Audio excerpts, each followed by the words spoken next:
Hello and thank you for joining the Tuesday edition of Journalist Hangout. I'm Ayodele Uzubaku.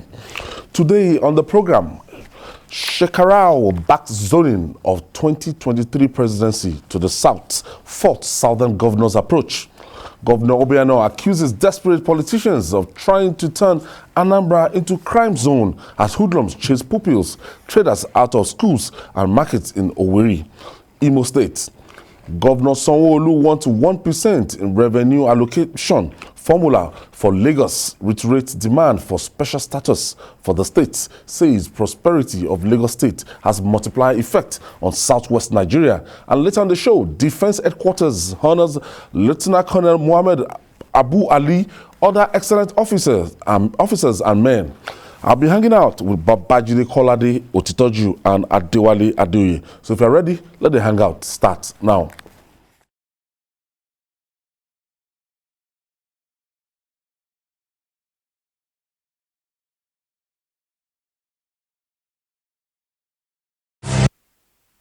So good to be back, Babajide. Yeah, Thank you for holding forth. Welcome. Sorry, Laura. All right.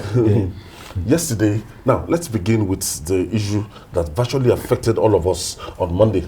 Now, it was a day of losses for both the operators and the users when social media platforms like Facebook, WhatsApp, and Instagram crashed. It was reported that more than 33 million Nigerians were stranded by the crash, while the owner, Mark Zuckerberg, lost a fortune running into billions of dollars. What went wrong?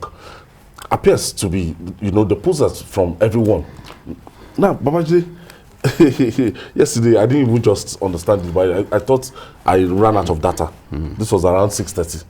So I thought I ran out of data when the WhatsApp wasn't dropped. Somebody said he quickly bought another phone. I thought his phone was the problem. Now look at the participation, the level. If 33 million Nigerians, that says a lot of things. That means we live our life on the social media right now. The active users, 33 million Nigerians. 33 million. Those are people who actually are on social media all the time, not just passive users. As per passive users, people in the villages who simply use the phone just to call. Those ones, they are much higher than that. But people who use data, social media, a lot, not less than 33 million. And globally, 3.5 billion people are on these three apps owned by the same person. So it's the Facebook family. Once the Facebook family had this issue, all of the WhatsApp, Instagram, they crash. And you know that even Instagram and Facebook are used to even connect to other apps. So it will cause the kind of serious ripple effect.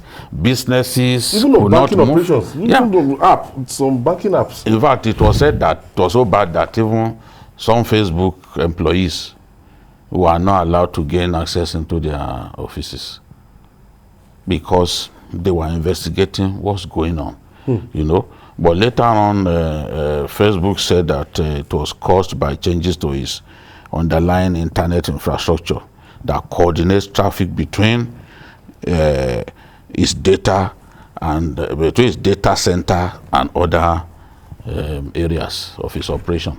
Wale, how were we living our lives before the advent of the social media? I remember pre-2001, GSM came to Nigeria August 2001.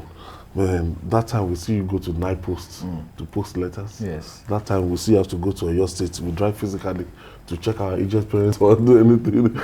It shows how dynamic the world is. And the world is changing so fast.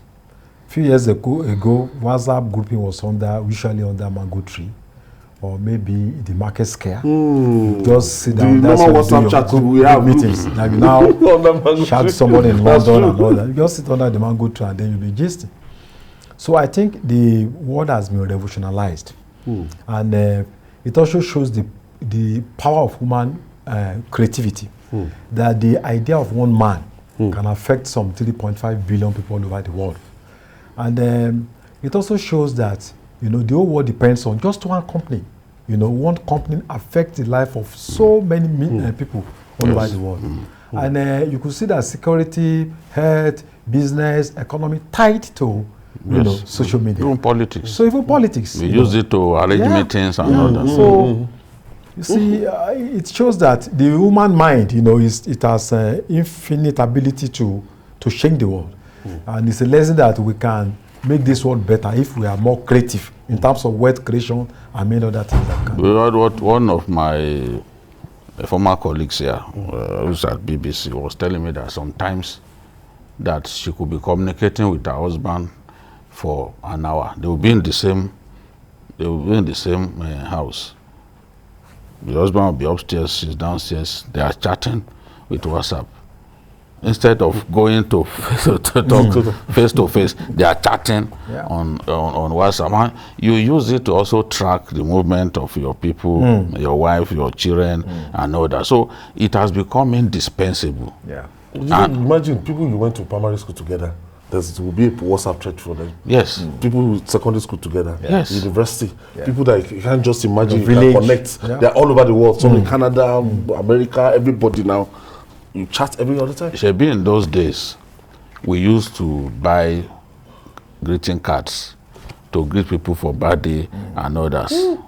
How many people go into those shops now to buy a greeting card to greet someone for birthday? Or no, with your phone, you can just get one of those birthday emojis. You send to the person, he will be happy. Or you send a text. On Christmas Day, millions of text messages are sent to greet people, and they will receive it in any part of the world. You don't need cards anymore. So it has really revolutionized and made our world better. But the lesson is that technology is not foolproof. Anything can happen. This happened in 2019 was the last outage that they had, a serious one. But more and more people have subscribed to Facebook even since 2019. The viewership, the subscriber base is growing. That's why whatever happens will affect far many people than you can imagine. Businesses tied to them will also suffer.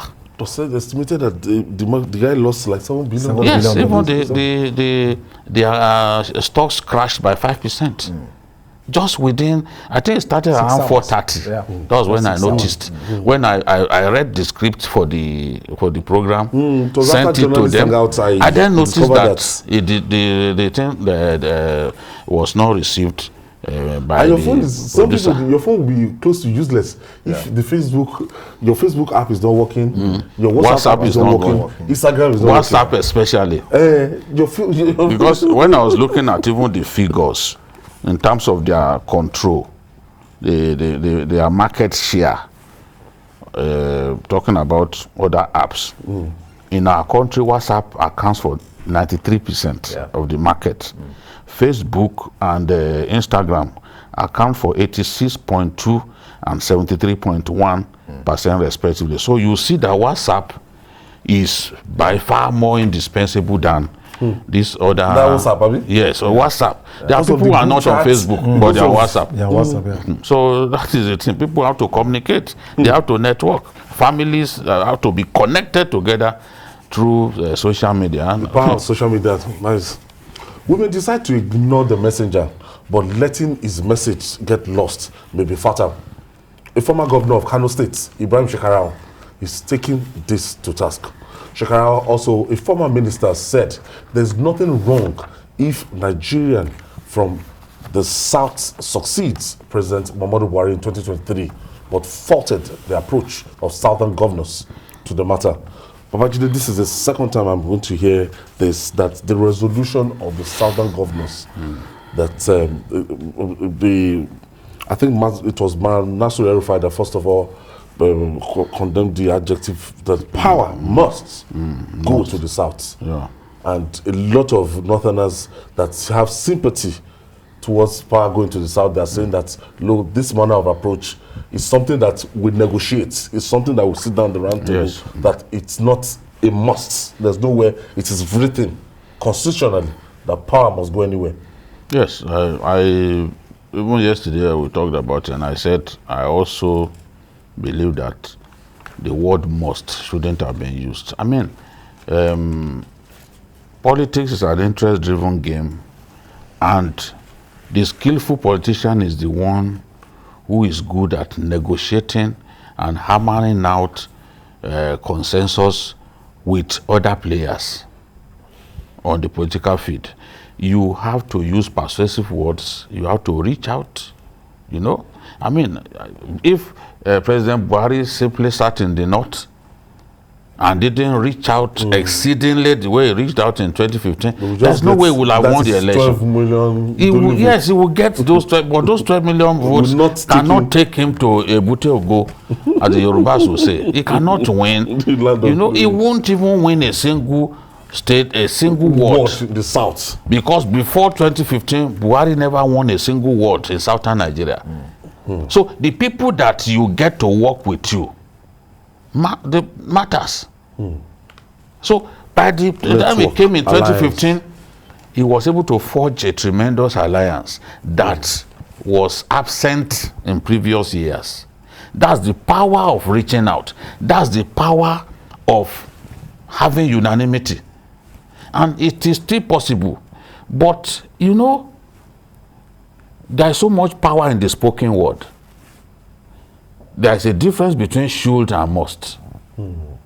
If I say, in my view, power should go to the south, you know, it's milder than to say, in my view, power must go.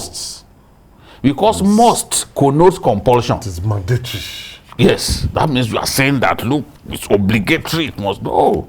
People don't want to hear those things because there are hawks in the north who do not even think that that idea should see the light of day. Yes. Now, you are setting up the doves who believe in the handshake across the river Niger. You are setting them up against the hawks. So those hawks will now say, you see, didn't we tell you? Can you see the way they are talking now? Can you see the way these southern governors are talking now? They think they can do it alone. They think they can walk this journey alone. That is why you see that Shekarau was one of the first northern leaders to come out to say power should go to the south. He said that a long time ago. Now, a lot of them who said that back then, they are the ones coming out to say, see, guys, this approach is wrong. You know, El-Rufai too said so, that if we are to talk about fairness, it should go to the south. He said so. Months back. Now, when they had that meeting, and they said, no, this is unconstitutional, this and that, El-Rufai still came out. Because people will say, but El-Rufai was one of those people who said it should go. What's going on now? He was the one who now alerted Nigeria to the fact that it is that word must that got some people angry. You can't argue that people like Governor Zulum, Masari, Ganduje, they've all said this thing should go to, and these are very, very respected governors among the northern governors. So they too supported the communique based on the fact that they felt that using the word must was inappropriate. Because it's not written anywhere formally. The thing, all the parties, my own view is that even when we are talking about zoning, talking about rotation of power, the power belongs to the parties, and all the parties have it in their constitution. Zoning is enshrined in the constitution of the two major parties. So even when this will happen, it is the constitution of the party that will be pointed at that, look, in line with the provision of our constitution, let us zone so post to so post. So the two parties cannot deny that it's in their constitution. And it is what the parties are the ones that will decide what happens on the political scene. So at the end of the day, the parties will still be able to, within themselves, say, okay, for House of, for Senate, is going to northeast. For I'm Senate president. For president, we are going in this direction. So it's still possible within those two parties that that decision will be reached. But I agree with Shekarau that we can't use inappropriate words when you are trying to reach out. They need to even know the candidate that you want to sell in the first place. Wale, some of the southern governors, they are looking at, or southerners, the way they are looking at the northern politicians, with they are looking at them like, look, people who want to shift the goalposts in the middle of the match. That we know that there's always this gentlemanly agreement between this political party, though it might not be cast and concrete written anywhere. But now the Northerners are now talking about merit. Look, we don't have to look from any region, wherever that person comes from, throw it open. I agree with the position of Babajide. The other angle you have to look at is that if there is no cause, there will be no effect. Why did the southern governors come out with that resolution? Most likely, they have some information. You know, they are privy to some underground political moves by some people in the north. And I think we have had some, as what I categorize as hardline positions by non-state actors but influential figures in the north, talking about the fact that there's no need for rotation. Well, it is not in the constitution of the country, but the fact of the matter is that we have the federal character principle in chapter 2 of the 1999 constitution, which emphasizes equity in terms of sharing of political offices. And that is why you see that even at the National Assembly, they do rotation. Even in some states, they do rotation. Don't necessarily need to have it in your constitution. So it's a matter of equity. And that's why I like what Shekarau said, that will not be fair to history if we don't allow power to go to the south. And I think I'm even surprised that it's a subject of debate. You know, there is that assumption that after 8 years, power will automatically come to the south. So for the fact that we are even debating the issue, you know, it's a source of concern to me. Because if you look at since 1960, you know, a part of the country has produced either president or head of states for 43 years out of 61 years. While the South had it only for 17 years or thereabout. So when you are talking about equity, you know, there's the need for people to be given a sense of inclusion in sharing of political offices. So I believe that there is the need for negotiation, constructive dialogue. But now that they have said it, where do we go from there? We can now begin to hammer on the fact that they didn't use the right word. Yes, they didn't use the right word, but what should be the position of the, you know, if we really want equity and justice, you know, talking about 2023, I think there should be, it should not even be, we should not debate it if we are fair to ourselves. After 8 years of President Buhari, I think the next thing is that there should be a shift to the south. I have my first caller. Barnabas is calling us from Ikorodu in Lagos. Thank you for staying with us, Barnabas. Good evening. Good evening. Good evening, Babajide. Good evening. And good evening to Uncle Wale. Yeah, good evening. Uncle Larry, welcome back. Long time. Good evening, Barnabas. A quick one. Let me contribute. Is it this idea of zoning to the south? What Shekarau said is the truth. But like you said, the Northern Governor's approach was a bit harsh. Like Wale said, they must be on print. They are privy to underground information. So if they follow, I would suggest they negotiate fully. If they negotiate, it's not going to be a problem. People like Zulum have said it time without number that is supporting power should go to the south, even though he's not vying for the DP position. That's my take on it. They should keep negotiating and it will return to the south. Thank you. Have a nice day. Thank you, Barnabas, for that short contribution. The implication of this now is that the two major political parties, yes, whatever they do, any action they take on this can make or mar that political party ahead of 2023. Yes. It's a big political game and they are being careful. Yes, and they are watching one another. You know, the way they watch one another right up to the end in 2019. 2015. So they will not want to take a big decision until they've seen what the other party wants to do. But as I've said repeatedly, one of the ways by which you can hurt even your allies is your manner, your manner of speaking.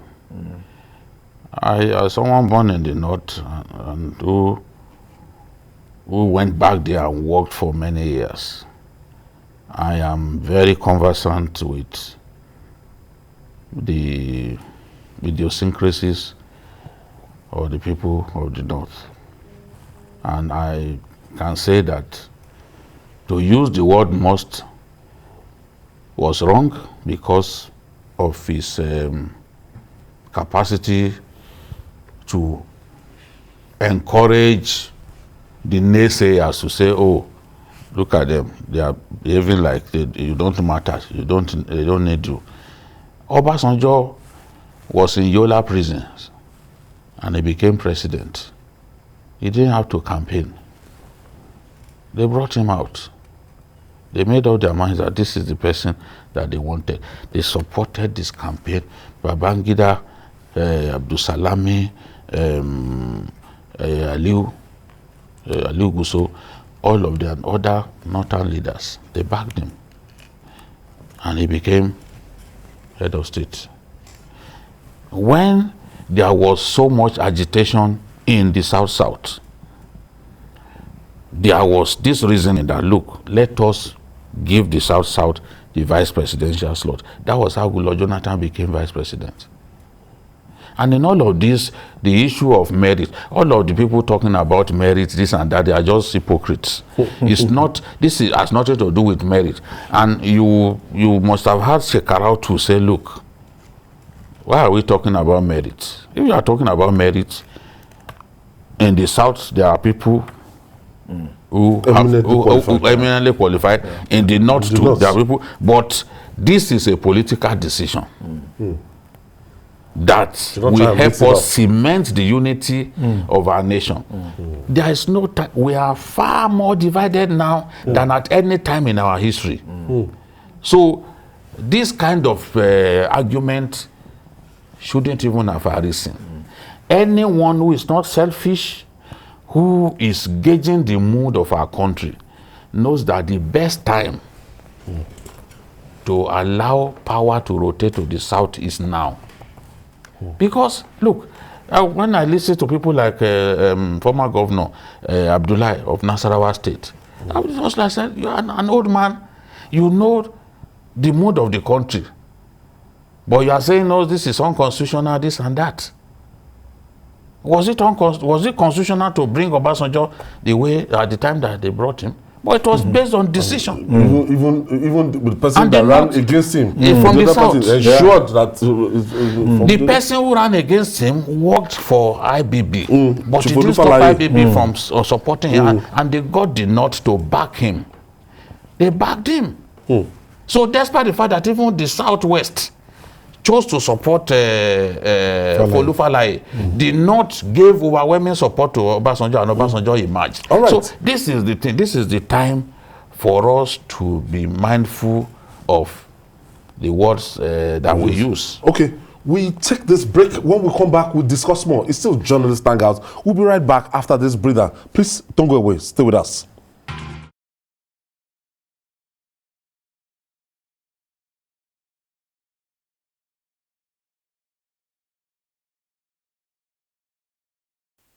It's your news and current affairs program reaching you live from TVC News here in Lagos, Nigeria. And I still have Babajide Kolade Otitoju in the house and Adewale Adeuye. Wrapping this up, Babajide, and looking ahead of 2023, we know that, look, there will be a lot of horse trading. That is not just something that a region can say, look, it's our turn. Yes, very much so. And I believe there's still time for them to hammer out a deal. That deal will happen, and I'm confident that, look, the overriding love for Nigeria will cause those power people within the parties to take the right decision. It has happened before. And I'm sure it's going to happen again. And there's this thing about the north-south dichotomy, and if power eventually,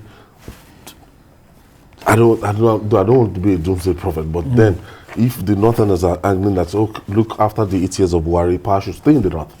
Well, it would be like using the voting strength to bully the rest of the nation. And I think Shekarau said it very well that it's going to further polarize the country, it's going to further divide us. And I think we can be reasonable enough to avoid that kind of situation. All right, moving on now. With about a month to the 2021 Anambra governorship election, the state is boiling. The state governor, Willie Obiano, has accused desperate politicians of trying to turn the state into a crime zone just to rig the November 6th election. Meanwhile, there was pandemonium in Owerri, Imo State capital, Monday, when gunmen maimed residents and shut markets and offices, as well as chased pupils out of school. This Monday thing is now a big albatross. I don't know what we can do again. In the neck of, because now the fear factor, and we don't have adequate security. Yes. Yesterday in Owerri, they said some shops were opened and some other businesses opened, but people still went to them, beat them up, lock up those shops, destroy their properties.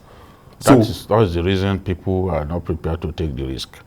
If people are sure that their security is guaranteed, nobody will sit at home, because they know that they have to make money now. To put food on their tables, they have to make money. And we are talking about a people who are the best in our country when it comes to commerce. You know, they're the best. And on Sunday, they don't open their shops. They do, yes. These days, a few of them have started. Everything is changing. A few of them open shops. After church. Yeah, after church, they go and open it. So, no, but a full working day like Monday morning, telling somebody not to. Is it? But you see, the whole confusion that I have about this is, IPOB has come out to say, yes, we instituted this sit-at-home order, but we are now saying that, look, this is painful to our people. Therefore, it should only be, we will only have sit-at-home on the days that Kano will be brought to court. But in spite of that, some miscreants will hit the streets and be harassing people. Chasing students away from Emma Powerful, the media spokesman of IPOB, said, look, if we catch anybody harassing people on Mondays, chasing people away from their workplace on Monday, that person will be dealt with severely. But who are the people that is going to... We cannot enforce it. Has gone out. That's the thing about the mob. You see, it's mobsters that we are saying now. And it's extremely difficult to control the mob. Within a mob, one person will just do something extraordinarily unreasonable. And then it becomes something that you can't control. I wish this sit-at-home thing had not even been instituted in the first place, because now you are trying, even you that you started it.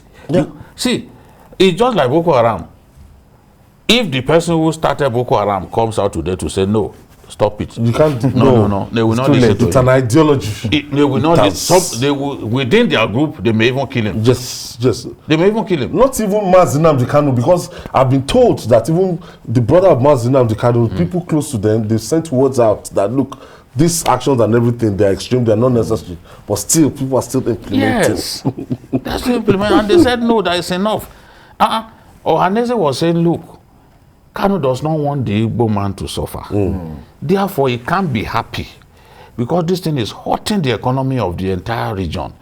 There's nothing the governors say that people are ready to listen to. They would rather stay there. Look, within a short time, after they harassed a few people in Owerri, everybody went back inside. There's going to be an election in Anambra just 1 month. Today's 5th of October, and you know, and I don't know. I told somebody this morning that I will be in Anambra State, but then looking at the way they're going about it, what happened, the havoc they wreaked this last weekend, and you begin to see that building up to that election, that you can see handwriting of not just IPOB, but politicians.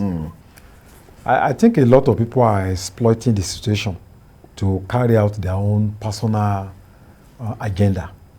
And I think the governor was right when he said people are trying to use this opportunity to destabilize his state. I don't think what we are seeing, the kind of violence we are seeing, can be associated with just it's IPOB. I think there are a lot of...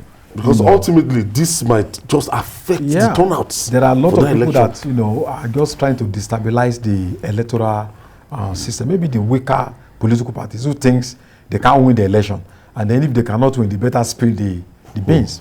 So the security operatives need to be more proactive. They need to get to the root of the matter, get those that are causing trouble, get them arrested, and then prosecute them. But as long as these things happen and no one is arrested, then we come with that term of unknown gunmen, unknown this and all that. And under this, people are being killed. 9 people were killed last week alone. So I think it's quite unfortunate. We need to put a stop to it. They can't even organize their rallies. Yeah. The APC have to cancel its rally. You can't, those colored buses, that how they call the campaign buses. Campaign buses. Once they cite it, they'll come for you. They'll come for you. And someone told me that sometimes they move in convoy of vehicles that there could be up to 60 of them carrying guns. So even if you have security, they say they don't want to even see no that. Guarantee that you are with that you are safe. That you are standing somewhere with people are attacking police stations, burning police stations, chasing away policemen from the streets. So how do you then believe that you have police, that you are safe? No, we've seen people even with policemen. See how many people they killed in Soludo's convoy. Yeah. They killed some of his policemen. Like 3 of them. Yes. So it was extremely and lucky other to have people gone. yes. So it's once they see that it's a politician's vehicle, they stop it, drag out the driver, and kill him. In fact, there was one, they just shattered his limbs, so that forever you can't use those legs. They destroyed the driver's legs. It was the driver of a politician. So even many politicians now, they now go to sleep in hotels. Because they could go to your house and fish you out. So Anambra suddenly becoming the epicenter is something that is really fishy. That's why I believe the governor's position that this thing is partly politics, because it used to be Imo and Abia as the epicenter of this agitation. But suddenly now Anambra just became, state in the news all the time for killings. The day they killed Akunili's husband, 4 other persons were attacked that day. You see, if we have this kind of trend that non-state actors, just a word on the streets, it's more effective than what even the 5 governors of the Southeast governors. Okay, where is Operation Ibuagu? I think it was proposed and everything, but they said it's not possible until now. It has not seen the light of the day. The truth is that gradually the state, is gradually losing its legitimacy. The confidence of the people in the state is being eroded over time. People don't have. That's why you see that in the past few years, the number of people that come out to vote has diminished. Because in terms of service delivery, in terms of provision of social services for the protection of the people, protection of the people, giving them security, living up to the promises of politicians, it has gone down drastically. And when you compare this with the kind of affluence that politicians live in, the kind of schools their children attend, the kind of cars that they ride, so the state really needs to also address the question of economic inequality if they really want people to have confidence in them. All right. A very special city like Lagos deserves a special status to sustain its growth and development for the good of Nigeria. As such, the state governor, Babajide Sanwo-Olu, has demanded a special status designation as 1% share in the federal revenue allocation formula for Lagos, maintaining that its unique features and prosperity have impacts on development on the Southwest and Nigeria generally. It's been a long time that we've been clamoring for this status. Even at the point in time, the senator representing Lagos Central, that's Senator Tinubu, actually pushed for it in the 7th or 8th assembly. I can't really, but it did not see the light of day. As in, I don't know, maybe they will need to reach out the more to achieve this status, because everybody wants this equity. But the bottom line is that most senators, they have properties in Lagos, House of Rep members, most of them Their family in Lagos, represented in Lagos. So everybody in Nigeria, this is like a melting point. It's the epicenter, a melting pot of everything. NSAS, this was the epicenter. Honestly. Ebola, this was the epicenter. COVID-19, this was the epicenter. Commerce, this is the epicenter. Population, this is the epicenter. Over 20 million internal migration, this is the epicenter. So the governor is saying, look, Lagos accounts for 20% of Nigeria's GDP, and that's huge. And he's talking about some federal infrastructure in Lagos that the state is constrained to maintain, and the resources are simply not there. So the governor was saying, look, if we do not do something about the revenue allocation formula, it will be tough for Lagos to continue to carry this burden. So the governor proposed a new revenue allocation formula, since the FAC people were in town, and the debate is on what should be the next. There's a plan to change the revenue allocation formula. So they want what to be equitable, what to be fair to everyone. So the governor said, okay, let's have federal government 34%, FCT 1%, states 42%, local governments 23%, and Lagos 1%.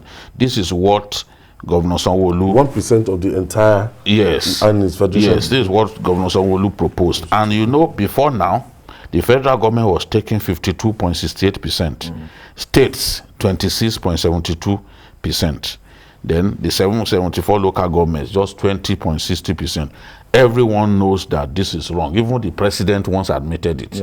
That is not against a rejigging of the revenue allocation formula. So he's saying that Lagos, being the nation's commercial capital, there are social and public infrastructure that are weighing heavily on the state, the resources of the state, that government needs, the federal government needs to assist the Lagos state government. He also talked about the NSAS thing, and was saying, although we have put the experience behind us, resources that should be committed to other areas of need are being used for the restoration of these public facilities.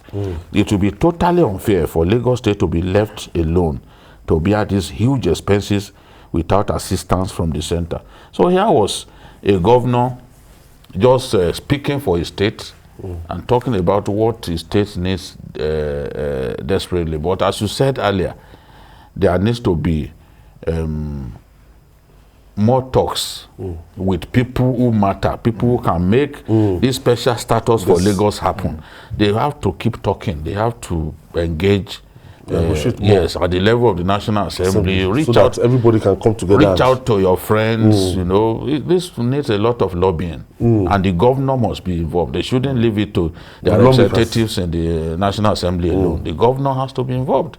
Everyone who has been governor here in Lagos can also chip in to say, look, this is our state. Do something for our states. And I align with Governor Sanwo-Olu in this regard. Well, this is the only state I know in Nigeria that is embarking on even a real project.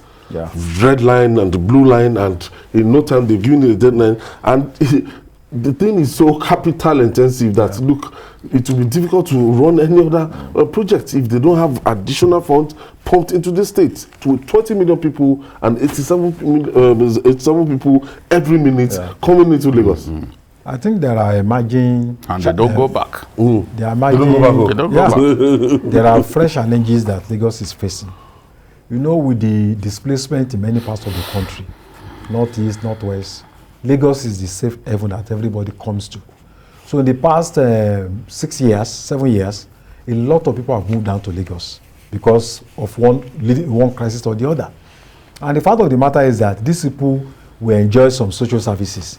They will apply the roads, they will go to public clinic, they will go to, I know a lot of people who are my neighbors who are from Borno State, who are attending public schools here, secondary school, primary schools, public schools. So, you know, there is so much pressure on Lagos. I'm sure by the time they do the next population census in Lagos, it's going to be shocking. More than Lagos will have, the population will have gone up beyond imagination.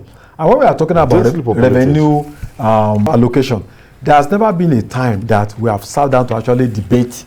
People just sit down and just face figures that they like. In 1960 Constitution, under Section 134, the recommendation was 50% for the regions. In 1953, the Chiefs Commission recommended 100%. It was Gowon's regime that changed it from 50 to 45. Gowon and then Murtala changed it through decreases to 20%, and then later to 1.3% under Babangida's regime. So all these decisions were taken without democratic consultation. So we need to go back to, you know, change a kind of paradigm shift so that a place like Lagos will get more than... I have Hassan calling us from Lekki in Lagos State. Yes. Good evening, everybody. Good evening. Good evening. This issue of Lagos status is a well-desired calling, and it has been on the front burner for a very long time. Lagos is not just a microcosm of Nigeria, it's a macrocosm of Nigeria. All the families, all the tribal groups are represented in Lagos. Yeah. But what is very clear here, I don't see it, I'm seeing people being a kind of hypocritical about it, in the sense that it's supposed to be an executive order. What happened to the status, special status, bestowed on Lagos by late President Umar Musa Yar'Adua? Umar Musa single-handedly did that for Lagos. Please, we should pursue that aspect. Thank you, Hassan. Our time is fast spent. We'll stay on the matter. Yes, I'm sure it's an ongoing debate now. And finally, one of the lines of our national anthem goes, "The labor of our heroes past shall never be in vain." The Defense Headquarters has honored Mohammed Abu Ali, a lieutenant colonel and a former commanding officer of the 272 Task Force Tank Battalion, who was killed by Boko Haram men at a military base in Malafatori, Borno State in 2016. At the ceremony to commemorate Nigeria's 61st independence anniversary, the military honored 12 officers and 12 soldiers for gallantry and professionalism, where the Chief of Defense Staff, General Lucky Rabo, paid glowing tribute to the late Lieutenant Colonel for his dedication, gallantry and professionalism in commanding troops against the insurgents in the northeast. Let's share the story with you.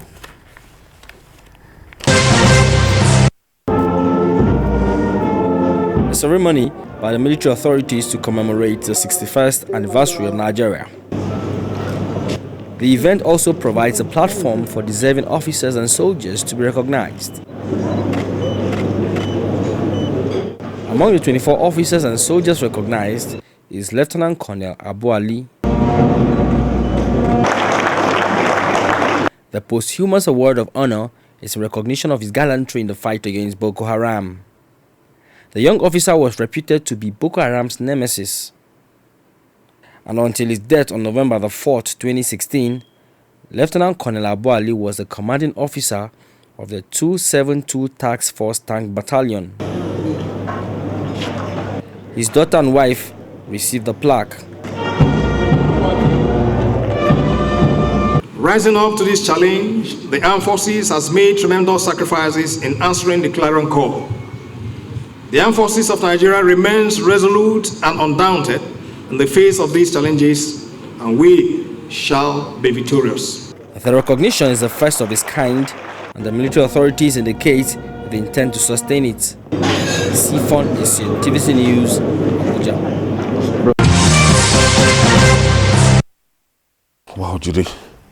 Lucky Rabo. I mean, General Lucky Rabo. Just like yesterday, reading it that this is 2016. Yes. We lost Lieutenant Colonel Imo Ali. Yes, it was just a few days to the U.S. presidential election. I remember vividly, and I was in Maiduguri when he died. You know, it's terrible, but as a country, we will not forget him. And it's a good thing that the army has chosen to honor him in this way, and they honored other officers with him. 12 officers of the 3 services, and 12 soldiers, ratings, and airmen in all. So it's not just officers alone that were rewarded. Even the very junior soldiers too. Other ranks. Yes, they were also rewarded. 12 for those junior people, and 12 for officers as well. So, and the army produced 5. That's including Lieutenant Conan Ali, who got post Humus Award. What stood Abu Ali out? Oh, he was a fantastic tank commander, and those big towns, Goza, Baga, he was the one who led the operation to reclaim them. He was the tank commander, and he will finish fighting in a location. They will use helicopter to pick him to go and clear Boko Haram from another location. So they were moving him around. And he had that high success rate on that armor. Yes, driving the armor tanks. He was an expert. His own father too was an armored officer. So, and his father is a traditional ruler in Kogi State. So my suspicion is that he had some level of training from his dad. Techniques. You know, he picked some valuable lessons. So he was just so good at it. And you know, he was a major. He got an extraordinary promotion from the chief of army staff, even at the time when he was not due for it, just in honor of his gallantry and his brilliance. And we also have Brigadier General Ibrahim, Brigade Commander, 14th Brigade in Ohafia, Abia State. We have Lieutenant Colonel Victor Tagwai, Commander of 103 Battalion, Okunono in Enugu. Then Lieutenant Colonel Andrew Wiyep, Commander 146 Battalion, now in Calabar. He was the officer commanding 195 Battalion in Maiduguri. So the Maiduguri metropolis was under Wiyep's command, and he so well loved by his officers, and including the governor. So I'm sure even Zulum, wherever he is now, will be wondering, why did they transfer this boy? So that is the thing, and I'm not surprised that Wiyep, whose career had followed for some time, is also a beneficiary. Then there is a particular officer that I want to talk about, Major Nrugo. He is the commanding officer of the tank department. He is the best at servicing armored tanks in the Nigerian army. Servicing armored all categories of armored tanks. He's so good at servicing them. So he used to be a soldier until he was commissioned, and then focused on the engineering side of this of the work. And he's so good, whether it's T-55, whether it's T-72, whether it's the Cobra tank, he's effective at servicing them. So he too was honored. So not only the combatants. Yes, you know, this, the way they did this is so impressive.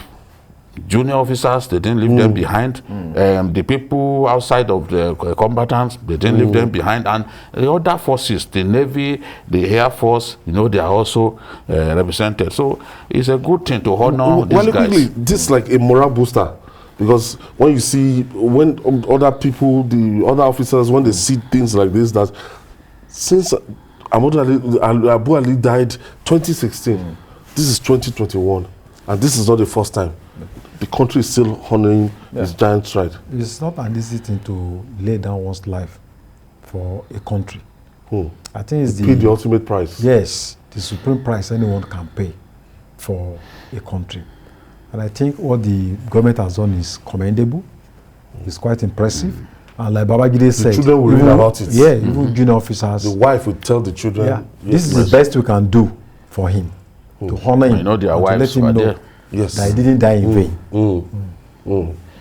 You know, why they were honoring them, Brigadier General M.F. Babayo is the brigade commander of 27th Task Force Brigade, Damboa. Damboa is one of the hotbeds, you know, in that area. While they were doing this, Boko Haram was attacking Damboa. But from the party grounds, the commander Babayo was sending instructions. He was literally commanding from the party. And he was telling them, don't worry, we are going to repel them. Under his command, this excellent officer, Boko Haram has not been able to enter Damboa. So this is honor thoroughly deserved for all of these guys, and I'm happy for them. To those who think that we don't praise the army when they deserve to be praised, this is another way of debunking their lies. We appreciate the army, we are proud of them, and when they do us proud, we will always give honor to them. And I'm happy that even the soldiers know it.